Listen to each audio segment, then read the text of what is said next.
અમરેલીના બગસરા સિવિલ હોસ્પિટલમાં ડાયાલિસિસ સેન્ટરના લોકાર્પણ દરમિયાન ભારે હંગામો સર્જાયો હતો। સરકારી કાર્યક્રમનું માત્ર ભાજપના નેતાઓ દ્વારા ઉદ્ઘાટન કરવામાં આવતું હોવાનો અને ચૂંટાયેલા વિપક્ષી લોક પ્રતિનિધિઓની ઉપેક્ષા કરાતી હોવાનો આપે આક્ષેપ કર્યો છે। ડાયાલિસિસ સેન્ટરના લોકાર્પણ કાર્યક્રમમાં ભાજપ અને આપના નેતાઓ વચ્ચે રાજકીય વિવાદ સર્જાયો હતો। ભાજપ પ્રમુખ અતુલ કાનાણીએ કહ્યું કે વિરોધ પક્ષનું કામ માત્ર વિરોધ કરવાનું છે, જ્યારે સરકારનો હેતુ લોકોની સેવા કરવાનો છે। બીજી તરફ આપે સરકારી કાર્યક્રમોમાં વિપક્ષી લોકપ્રતિનિધિઓની અવગણના થતી હોવાનો આરોપ લગાવ્યો હતો। વિવાદ અને હોબાળો વધતા આખરે નેતાઓએ ને બદલે હોસ્પિટલમાં સારવાર લઈ રહેલા દર્દીના હસ્તે રિબિન કપાવી ડાયાલિસિસ સેન્ટરનું લોકાર્પણ કરવામાં આવ્યું હતું।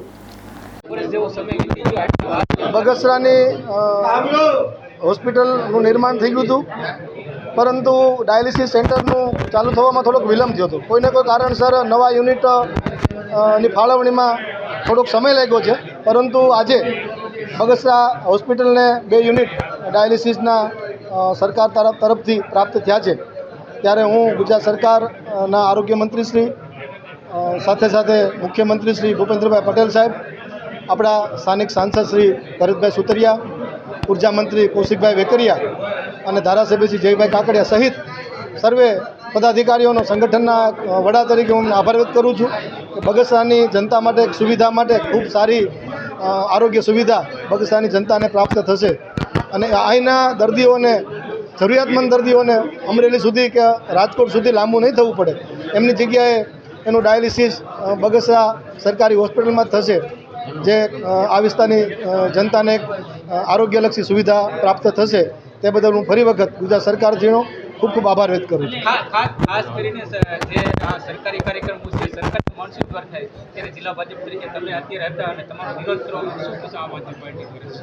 વિરોધ પક્ષોને વિરોધ કરવાનો જ હોય છે, મગર સત્તાધારી પાર્ટીએ લોકોની સુવિધાના જે પ્રશ્નો હોય ઉકેલવાના હોય છે। ત્યારે આ પ્રશ્ન ભારતીય જનતા પાર્ટીના શાસનમાં ઉકેલાનો છે, ત્યારે સ્વાભાવિક છે કોઈને ન ગમતું હોય તો વિરોધ કરે, પરંતુ ભારતીય જનતા પાર્ટીના કાર્યકર્તાઓના પ્રયાસોથી જ આ સુવિધા અહીં પ્રાપ્ત થઈ છે। ઉદ્ઘાટન મારા હસ્તે હતું જ ને। ઉદ્ઘાટન નગરપાલિકાના પ્રમુખનું નામ છે। ટેમ્પલેટ તો કોઈ હોઈ શકે। નગરપાલિકાના ચૂંટાયેલા પ્રતિનિધિ તરીકે નગરપાલિકાના પ્રમુખ હતા અને સ્થાનિક અમારા આગેવાનો હતા, બધા ધારાસભ્યશ્રી બહાર છે, નગર પણ હાજર રહેવાના હતા।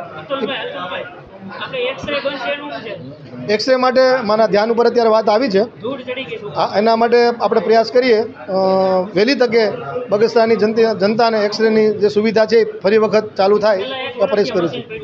હવે મને બહુ આ વિષય ખ્યાલ નથી, પણ આના હું પ્રયાસ કરું છું, વહેલી તકે ચાલુ થાય એવું પ્રયાસ કરાવું છું। એ વાત થઈ છે। અગાઉ અમે 7 તારીખે મુખ્યમંત્રીશ્રીને રૂબરૂ મળ્યા હતા। અમરેલી જિલ્લામાં જેટલા ડૉક્ટરોની ઘટ છે એમનું લિસ્ટ પણ મેં મુખ્યમંત્રીશ્રીને આપ્યું હતું અને વહેલી તકે આ ડૉક્ટરોની નિમણૂક થાય એના માટે અમે સૌ સાથે મળીને પ્રયાસ કરી રહ્યા છીએ। સરફરાજ ખોખર, દ્રષ્ટિકોણ ન્યૂઝ, અમરેલી।